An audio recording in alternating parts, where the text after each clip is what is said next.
আল্লাহ রাব্বুল আলামিনের পয়গম্বর সাল্লাল্লাহু আলাইহি ওয়াসাল্লাম দুনিয়াতে যখন তিনি এসেছিলেন আয়ামে জাহিলিয়াতের যুগ, যেই যুগের মধ্যে 40টি বছর যখন অতিক্রম করা হলো, 40 বছর প্রত্যেকটা মানুষের কাছে তিনি আমানতদারিতা, সত্যবাদিতা এবং সবচাইতে ভালো মানুষ ছিলেন কিনা? 40 বছর পর যখন আল্লাহর পয়গম্বরের উপর কুরআনুল কারীমকে যখন নাজিল করা হলো, নাজিল করার পর তিনি যখন দ্বীনের দাওয়াত দিতে গেলেন, অনেক মানুষ বিশ্বাস করতে লাগলেন। কিছু মানুষ চিন্তা করতে থাকলেন যে আজকে যদি মুহাম্মাদের দ্বীনকে কবুল করে নেই তাহলে তো আমাদের ক্ষমতা কিছুই টিকে থাকবে না। মুহাম্মদ তো একজন ইতিম সন্তান, তার দ্বীনকে আমরা কেউ গ্রহণ করব না।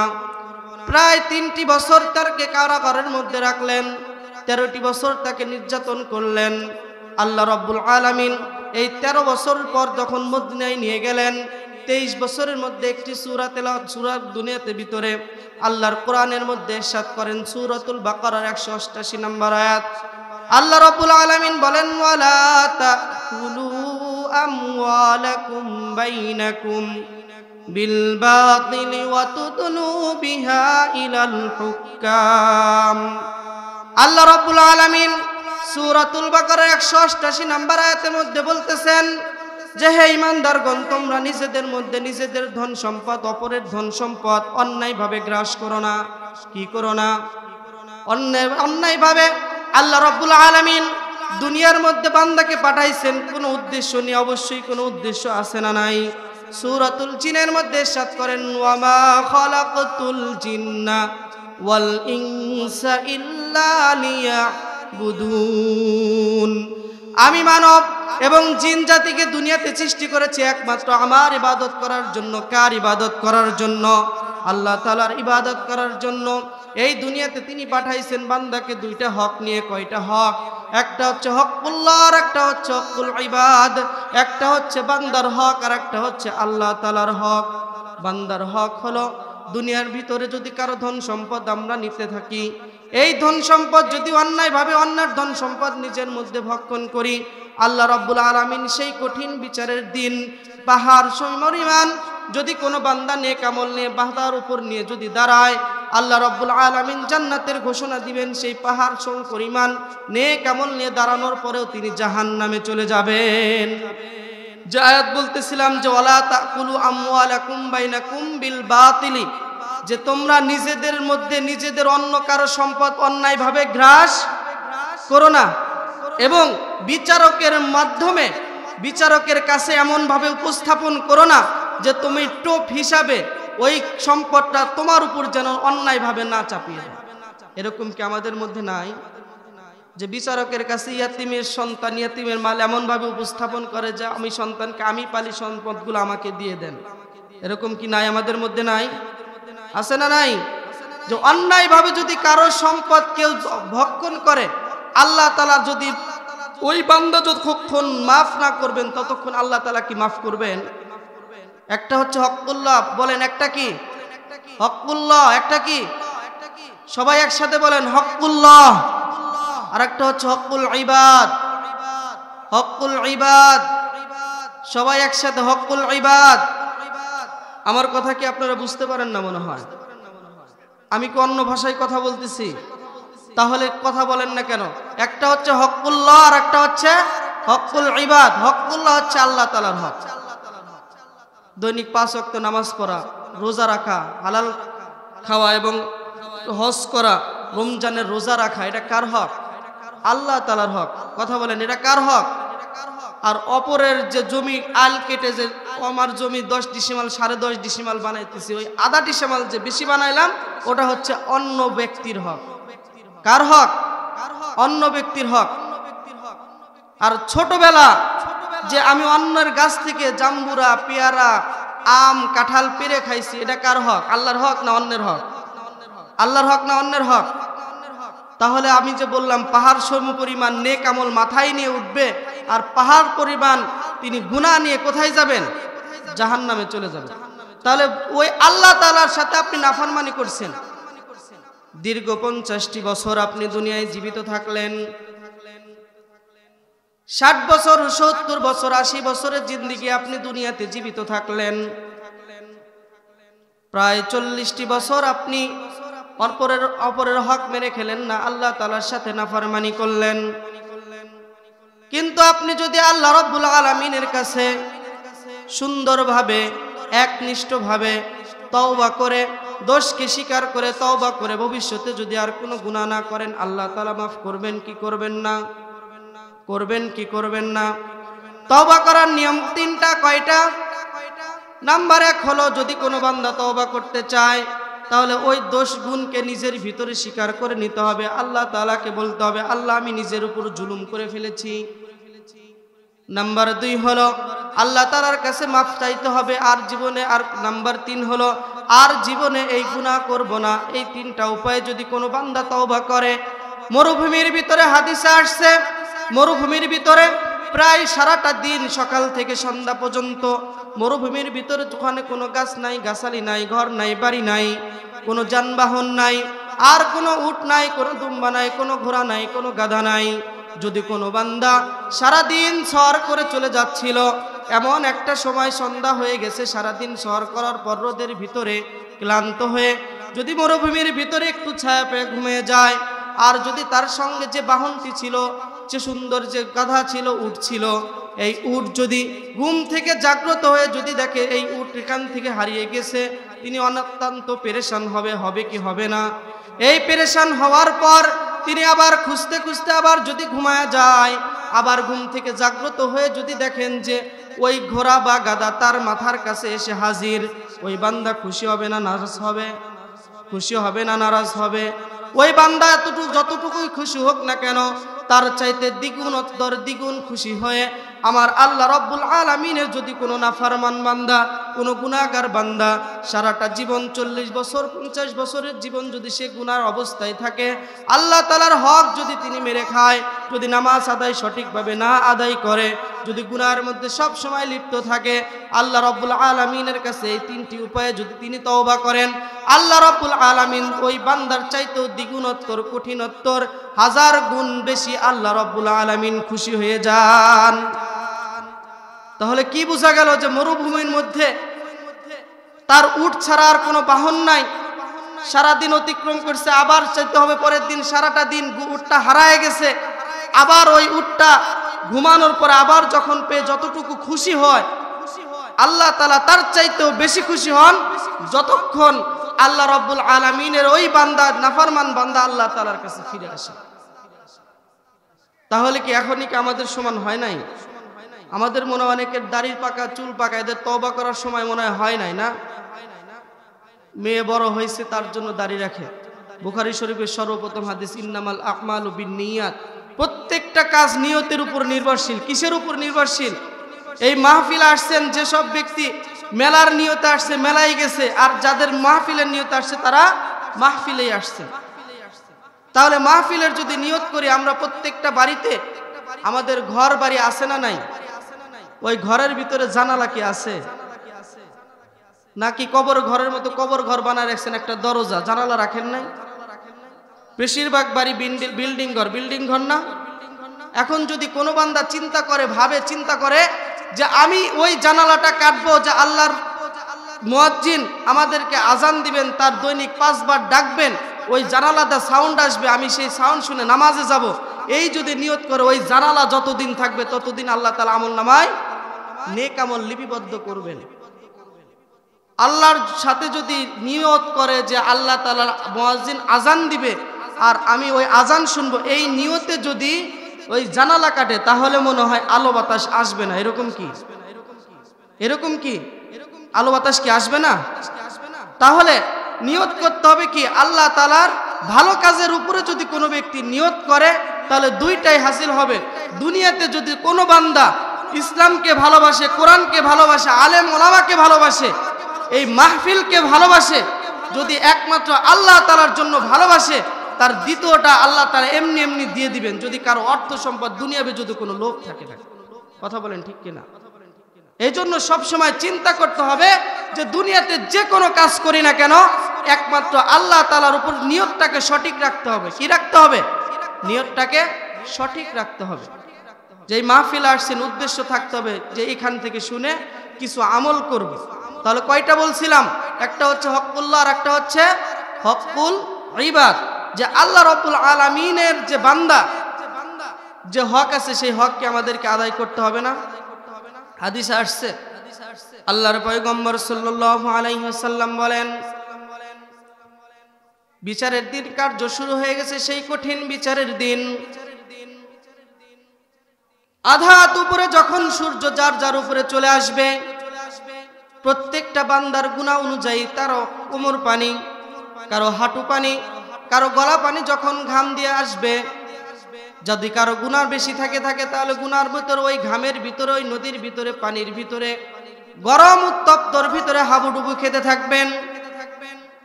তদ্রূপ আল্লাহ রাব্বুল আলামিনের বিচার কার্য শুরু হয়ে যাবে। কিছু বান্দা আছেন পাহাড় পরিমাণ নেক আমল নিয়ে যখন আল্লাহ রাব্বুল আলামিনের সামনে দণ্ডায়মান হয়ে যাবেন, আল্লাহ রাব্বুল আলামিন তার ওই নেক আমল দেখে দেখে তাকে জান্নাতের রাস্তা দেখায়া দিবেন, জান্নাতে যাওয়ার জন্য বলবেন। প্রতিমধ্যে যখন জান্নাতের রাস্তা দিয়ে যখন যাইতে থাকবেন, কিছু বান্দা দূর থেকে ডাকতে থাকবেন, ও বান্দা তুমি দাঁড়াও, তুমি যে জান্নাতের দিকে যাচ্ছ, দুনিয়ার ভিতরে আমার হক সম্পদ, ধন সম্পদ তুমি মেরে খেয়েছিলে, সেগুলোর জবাব তুমি দিয়ে যাও। লম্বা সিরিয়াল হয়ে যাবে, বিশাল বড় যখন সিরিয়াল হয়ে যাবে, বান্দারা যখন বারবার খুঁজতে থাকবে, তাকে ডাকতে থাকবে যে তুমি তো নেক আমল নিয়ে জান্নাতের দিকে যাচ্ছ, দুনিয়ার হিসাব আমার কাছে বাকি আছে, তুমি হিসাবটা দিয়ে যাও। আল্লাহ রাব্বুল আলামিন কই আল্লাহর বান্দা বলবে, আল্লাহ আমি তো দুনিয়ার ভিতরে সবকিছু, ধন সম্পদ সবকিছু তো রেখে এসেছি, এই দুনিয়ার ভিতরে তো সবকিছুরই কোনো কিছু তো আমার সন্তান সন্ততি কিছু দিয়ে দেয় নাই, তাহলে আমি কিভাবে আজকে তার ঋণ শোধ করব? কি শোধ করবে? ওই ঋণ যখন শোধ করার জন্য বারবার এক এক করে ডাকতে থাকবে, আল্লাহ রাব্বুল আলামিন বলবে, ও আল্লাহর বান্দা, ও আমার বান্দা, তুমি কি আমার পয়গম্বর সাল্লাল্লাহু আলাইহি ওয়াসাল্লামের ওই হাদিসটা শোনো নাই নাকি? যে হাদিসের মধ্যে আসছে যদি কোনো বান্দা দুনিয়াতে বান্দার হক মেরে খায়, আমি আল্লাহ রাব্বুল আলামিন সেই কঠিন বিচারের দিন নেক আমল এবং গুনাহ দ্বারা পরিবর্তন করিয়ে দিব। হিসাব করে দিবে কি দিয়ে? নেক আমল এবং গুনাহ দিয়ে পরিবর্তন। এদিকে মনোযোগ। নেক আমল এবং গুনাহ, গুনাহ এবং নেক আমল দ্বারা পরিবর্তন করে দিবেন। কে পরিবর্তন করে দিবেন?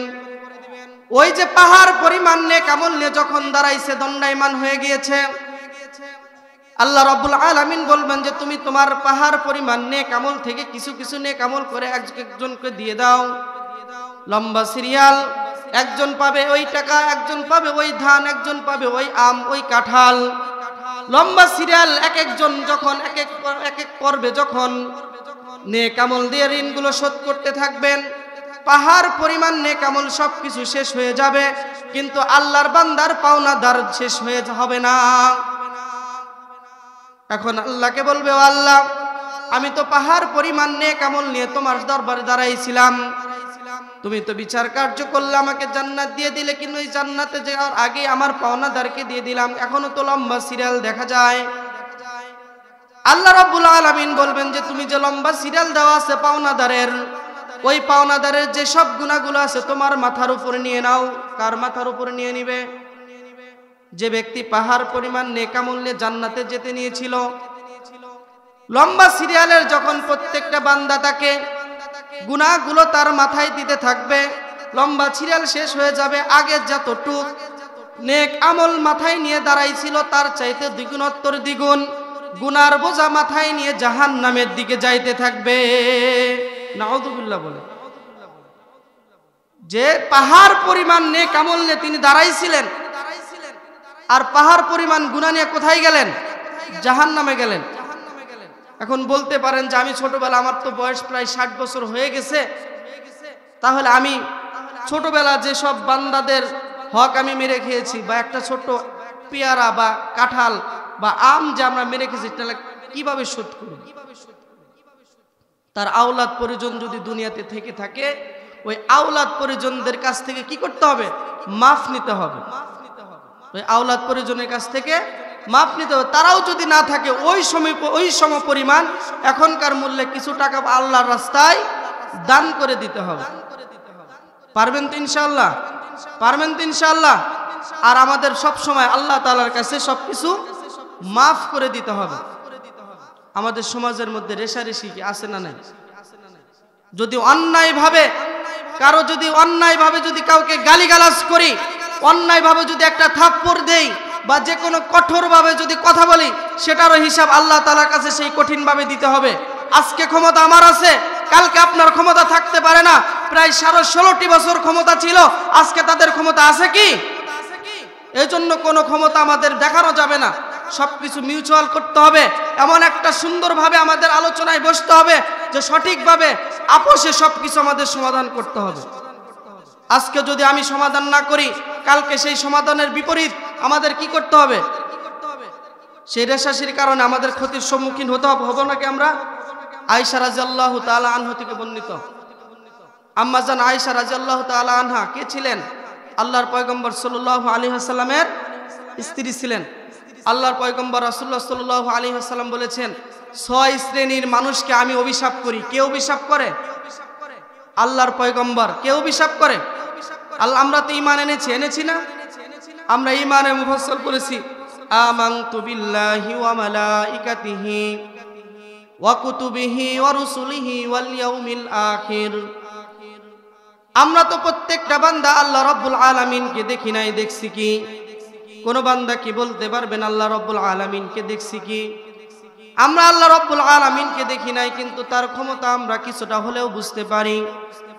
দুনিয়ার ভিতরে প্রায় 800 কোটি মানুষ আছে, তার প্রায় 180 কোটি মুসলমান, 200 কোটি ইহুদি খ্রিস্টান আছে। এই সারা দুনিয়ার প্রত্যেকটা মানুষ যদি আল্লাহ রাব্বুল আলামিনের বিপরীতে, যদি তার বিপরীতে ঘোষণা করে যে আল্লাহ রাব্বুল আলামিনের ক্ষমতা থেকে নিচে নামাবো, আল্লাহ রাব্বুল আলামিনের ক্ষমতা থেকে কি চুল পরিমাণ নিচে নামাতে পারবে কি? আল্লাহ রাব্বুল আলামিন এত সুন্দর করে আসমান বানাইছেন, এত সুন্দর করে মানুষ বানাইছেন, কোন মানুষের সাথে কোন মানুষের চেহারার কোনো মিল নাই।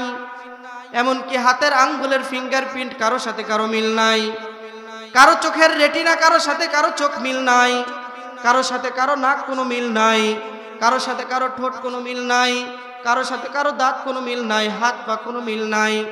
আল্লাহ রাব্বুল আলামিন দুনিয়াতে পাঠাইছেন সেই হযরত আদম আলাইহিস সালাতু ওয়াস সালাম থেকে শুরু করে এখন পর্যন্ত, এমনকি কিয়ামত পর্যন্ত যতগুলো বান্দা বান্দি দুনিয়াতে আসবেন, একদিনে এক সময়ে রূহ জগতে রূহ সৃষ্টি করেছেন। আল্লাহ রাব্বুল আলামিন এই রূহ সৃষ্টি করারও প্রায় 50,000 বছর আগে আমার আপনার রিজিক চিন্তা করেছেন, রিজিকের ব্যবস্থা করে রেখেছেন। আমরা অনেক সময় চিন্তা করি আল্লাহ রাব্বুল আলামিন যদি ওই ক্ষেতের যদি ওই ধান না দিত, ওই ব্যবসাটা যদি আমাকে না দিত, ওই চাকরিটা যদি আমাকে না দিত, অমুক জায়গায় অমুক ওই কাজটা যদি না করতাম, আমি খেতে পারতাম না, দুনিয়াতে বেঁচে থাকতে পারতাম না। এই যে এত সুন্দর, এত কোনভাবে একদম স্পষ্টভাবে নিপুণভাবে এমনভাবে আমরা শিরক করে ফেলি যে আল্লাহ রাব্বুল আলামিনের পরে অপর বিষয়ের উপরে, কোনো জমি জমার উপরে, চাকরির উপরে আমরা রিজিকের ভরসা করি, আছে না নাই? আল্লাহ রাব্বুল আলামিন যখন রূহ জগতে আমাদের প্রত্যেকটা বান্দাকে যখন জিজ্ঞাসা করেছিলেন তোমাদের রবকে, আল্লাহ রাব্বুল আলামিনকে আমরা বলেছিলাম আনা রব্বুকুমুল আ'লা, আপনি আমাদের রব। কাকে বলেছিলাম? আল্লাহকে বলেছিলাম। সেই আল্লাহ রাব্বুল আলামিন এত সুন্দর করে আসমান সৃষ্টি করেছেন। এই যে মহাশূন্য, মহাশূন্যর পরে প্রথম আসমান, আবার প্রথম আসমানের পরে দ্বিতীয় আসমানের মহাশূন্য, ওই দ্বিতীয় আসমানের আবার দ্বিতীয় আসমান, দ্বিতীয় আসমানের পরে তৃতীয় আসমানের মহাশূন্য, ওই মহাশূন্যর পরে আবার তৃতীয় আসমান, তৃতীয় আসমানের পরে চতুর্থ আসমানের মহাশূন্য, ওই মহাশূন্যর চতুর্থ আসমান, চতুর্থ আসমানের পর ওই সুন্দর মহাশূন্য, পঞ্চম আসমানের মহাশূন্য, তারপরে পঞ্চম আসমান। এভাবে 6টা আসমানের পরে আল্লাহ রাব্বুল আলামিন আরশে আজিম আছে 7টা আসমানের পরে। এত বড় আসমান, কোন আসমানের মধ্যে কোনো খুঁটির প্রয়োজন হয় নাই, একটা জায়গা, বিন্দু পরিমাণ জায়গায় কোনো রং ডিসকালার হয় নাই। আল্লাহ রাব্বুল আলামিন এই সুন্দর করে, এত সুন্দর হাতে, সুনিপুণ হাতে এত সুন্দর করে আসমান জমিন বানাইছেন। হাদিসে আসছে আল্লাহর পয়গম্বর সাল্লাল্লাহু আলাইহি ওয়াসাল্লাম বলেন যে, আল্লাহর পয়গম্বর সাল্লাল্লাহু আলাইহি ওয়াসাল্লাম বলেন যে দুনিয়ার ভিতরে যদি মরুভূমির ভিতরে হাতের একটা আংটি যদি ফেলে দেওয়া হয়, ওই আংটি এমন একটা ওই মরুভূমির ভিতরে যেরকম খুঁজে পাওয়া যাবে না, সেই প্রথম আসমানের তুলনায় দ্বিতীয় আসমান এমন যে প্রথম আসমান ওই আংটির ন্যায় এত ক্ষুদ্র দেখা যায়, তার চাইতে এত বিশাল আসমান আল্লাহ তাআলা তৈরি করেছেন। এরকম 7-7টা আসমান আল্লাহ রাব্বুল আলামিন তৈরি করেছেন। আল্লাহর পয়গম্বর সাল্লাল্লাহু আলাইহি ওয়াসাল্লাম বলেন, বিশাল বড় মরুভূমি, ওই মরুভূমির ভিতরে একটা আংটি যদি ফেলে দেওয়া হয়, আংটি কি দেখা যাবে? সাগর পরিমাণ, সাগরে কতগুলো পানি আছে, যদি সূচ আছে একটা সোনামুখী সূচ, যদি সেই পানির ভিতর থেকে চুবায় ওঠানো হয়, ওই সূচের মাথায় যতটুকু পানি থাকবে ওরকম পানি হলো ওই প্রথম আসমান দ্বিতীয় আসমানের তুলনায়, দ্বিতীয় আসমান তৃতীয় আসমানের তুলনায়, তৃতীয় আসমান চতুর্থ আসমানের তুলনায়, চতুর্থ আসমান পঞ্চম আসমানের তুলনায়, পঞ্চম আসমান ষষ্ঠ আসমানের তুলনায় এত অতি নগণ্য। আল্লাহর পয়গম্বর সাল্লাল্লাহু আলাইহি ওয়াসাল্লাম হাদিসে আরো বলেন যে বান্দার যে দুনিয়ার জীবন এবং আখিরাতের যে জীবন আছে, আল্লাহ রাব্বুল আলামিন এই দুনিয়ার ভিতরে বান্দাদের জীবন এমন একটা অবস্থায় পাঠিয়ে দিয়েছেন যে এই দুনিয়ার ভিতরে যদি পুরা সারা দুনিয়াতে যদি সরিষা দানা ফেলা হয়, 1,00,000 বছর পরে যদি একটা কবুতর যদি একটা করে সরিষা দানা যদিও সম্ভব না নিয়ে যায়, তাও এই দুনিয়াতে এমন একটা দিন আসবে সবগুলো সরিষা দানা শেষ হবে।